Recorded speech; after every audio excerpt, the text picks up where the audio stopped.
There's a darker side to Hong Kong that nobody ever talks about. I am in a 5-star hotel with a beautiful view, hundreds of dollars a night, and just down there, a few hundred meters, is a completely different world, and they exist side by side. It is one of the most incredible, inspiring, and depressing cities in the entire world.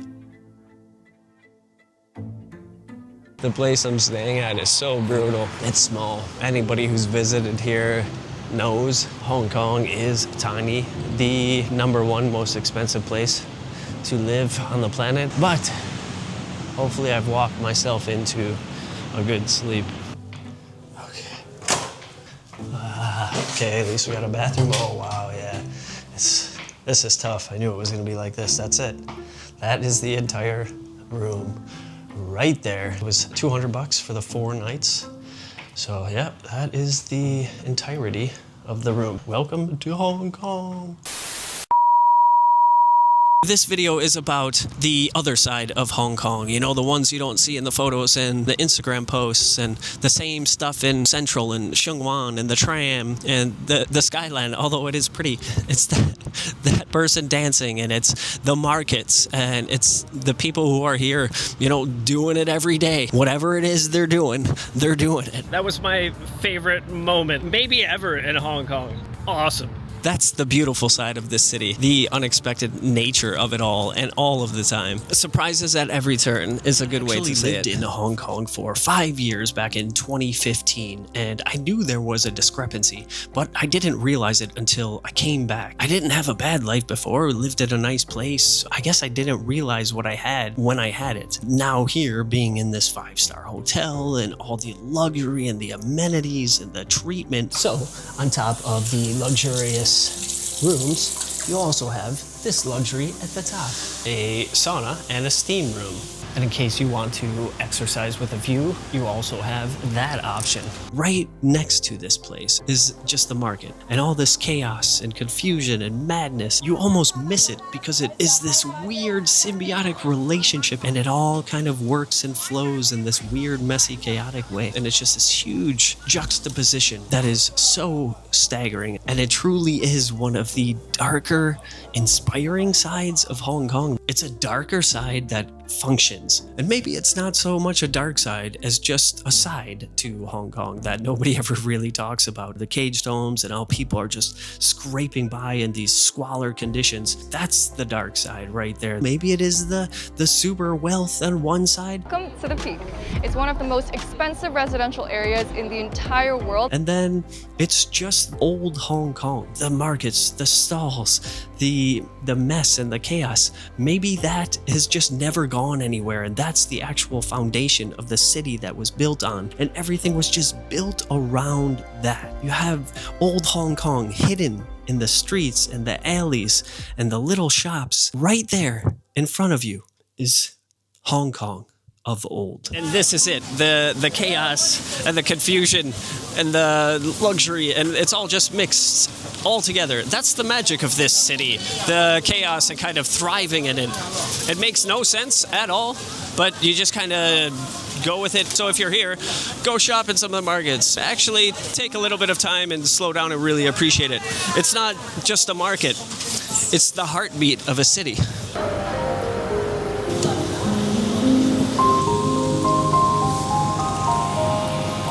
I love that. You got beef right there, and then maybe you need some flowers after you buy your beef.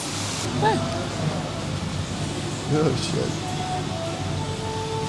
shit. You pick one, they tip it upside down, drain it, and then you're good to go. And you got lunch. This is what Hong Kong is built on. All of these little markets, the wet markets, they're the pillars of this city, and everything outside here is just built up around it, up and around it. Local butcher shop really wasn't too bad. Enjoyed it. Lunch yesterday. We've got this side right here and right over there.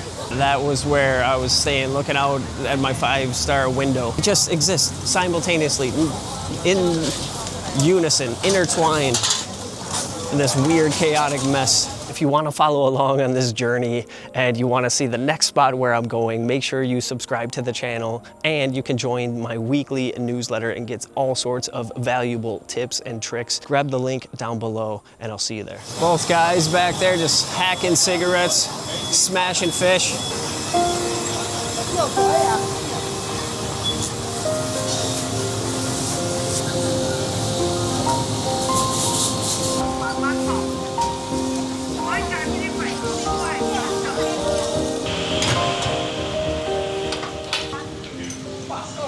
I told that lady the other day I would come back for some dim sum, but I didn't. This is the foundation of Hong Kong. This is what it's built on, these wet markets, and the older generation that frequents these places. This is such a vibe. This is real Hong Kong right here. And it's funny to me that I lived here for 5 years and I shopped at these markets all the time, and the one in Sheung Wan has my favorite dim sum of the entire city, but I never really saw it for what it was. It was just, for me, it was an easy convenience to go shop for cheap veggies, but in reality, it's the foundation of a city. It's the old version of Hong Kong. It's the old China. I still see that it has some character and some soul left in it, but you gotta dig deep.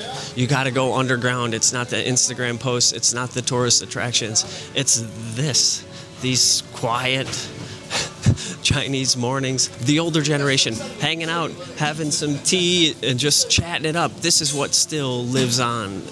Underneath all of it, all of the cosmetics and the shopping and the buildings and the skyscrapers. I keep wanting to say that like cliche of old Hong Kong got buried underneath the skyscrapers, but it's not buried. It's still here. It's right here. It's out in the open. It's right here. It's in front of your face, but somehow you become blind to it. Whether you're a tourist or you're living in Hong Kong, you just can't see what it is, the character and the soul that it does have. And I made videos about this before. I felt like Hong Kong has no soul. It's just cosmetics and shopping and beauty and fancy and finance and money. But in reality, it has some character. It has some soul. It's just hidden behind a very thin veil of consumerism. But it does exist, and it was refreshing to come back and see this. I wonder how many times I'll have to come back to really ever appreciate this place. And old Hong Kong exists right in front of everything. And so many people will never actually get to see that side. And all of that exists in one block. That's it. I just walked a minute, and now we're here at the promenade. If you don't see the magic in that, I don't blame you, actually, because I didn't either. But it is fascinating to see that, the promenade and the city line and the market and, five-star hotels. And it's just this magical mix of madness and chaos. It can consume you, and it will consume you if you stay here for too long and you don't pay attention to what's happening. Your environment will shape you, and this is one ridiculous environment. This skyline really does something. Sometimes I feel like it's just putting a Band-Aid over something, but it seems to work in this city somehow. I don't really know how, to be honest. How so many different worlds exist in this city in a tiny space. They keep building on old Hong Kong, but it still thrives and still persists. This is the most hedonic city in the world. You get caught in this trap of you need to make money for a city that costs a lot of money, and there really is no escape unless you leave. And that's never an easy thing to do. But the fact that this world here and that world down there exist simultaneously together all at once is a staggering feat. It seems to work for just about everybody, but at what cost?